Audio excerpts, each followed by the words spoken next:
Hello friends, मैं astro यश। Guys, मैं आज आपके सामने कुछ कुंडलियाँ रख रहा हूँ और किसी पंडित ने इन कुंडली का विश्लेषण करके ऐसा लिखा हुआ है, आप देख रहे होंगे स्क्रीन पर।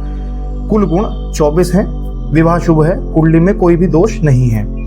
परंतु आप देखेंगे तो इसमें एक कुंडली में मांगलिक दोष दिख रहा है, जो अष्टम भाव मतलब 8th हाउस में, वृष राशि में, टॉरस में मंगल का प्लेसमेंट है। तो शास्त्र का कहता है 1, 4, 7, 8, 12 इन 5 भावों में यदि मंगल स्थित हो तो ऐसा व्यक्ति मांगलिक होगा। अब जिन्होंने ये फलादेश करा है, जिन्होंने बताया है कि इसमें कोई दोष नहीं है, अब उन्होंने तो बता दिया, लेकिन जिन परिवार से ये बच्चे आते हैं, जिनका ये विवाह होना है, जिनकी ये शादी होनी है, उनका जीवन आने वाले समय में तबाह हो सकता है। कुंडली में विवाह मेलापक करने के लिए कई एक सूत्र बताए गए हैं। केवल गुण के आधार पर ही हम किसी का वैवाहिक जीवन निर्णय नहीं कर सकते। भगवान श्री राम और सीता माँ के 36 गुण मिले थे, लेकिन उनका वैवाहिक जीवन कभी सुखद नहीं रहा। तो गुण के आधार पर ही केवल हम कुंडली को देख करके ऐसा नहीं कह सकते कि आपका वैवाहिक जीवन सुखद होगा।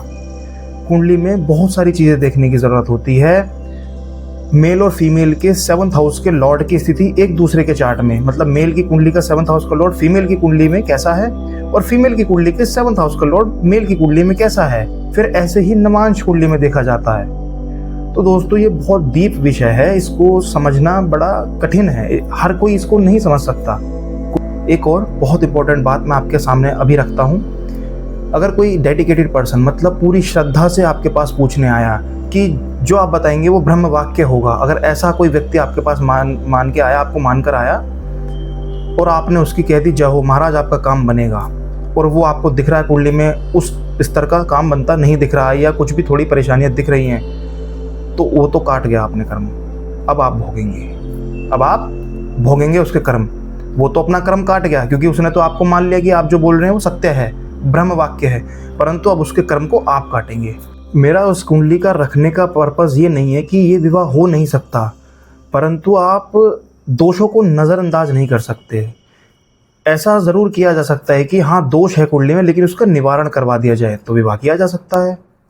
अगर वो शांति प्रदायक है तो उसको शांति करवा करके उसका विवाह कराया जा सकता है। वट व्रत करा सकते हैं, पीपल व्रत करा सकते हैं। तो गाइज, मेरा एक ही पर्पस है इस वीडियो को बनाने का कि आप भी अच्छा ज्योतिषी ढूंढिए, अच्छे एस्ट्रोलॉजर से ही अपनी प्रेडिक्शन लीजिए, ऐसे ही किसी से मत लीजिए, वो आपके लिए हानिकारक सिद्ध हो सकता है। अगर आपका बुध बलवान है, मतलब मरकरी स्ट्रांग है, तो आपको खुद ही अच्छा ज्योतिषी मिल जाएगा। परंतु ये भी ध्यान रखिए, अगर आपका बुध कहीं कमज़ोर है तो आपको अच्छा ज्योतिषी ढूंढने में भी बहुत परेशानियां आएंगी। अपने बुध को बलवान करिए, गणेश जी की आराधना करिए, गणेश जी को दूर्वा अर्पित करिए, इससे आपका बुध बलवान होगा। तो गाइज, मेरा एक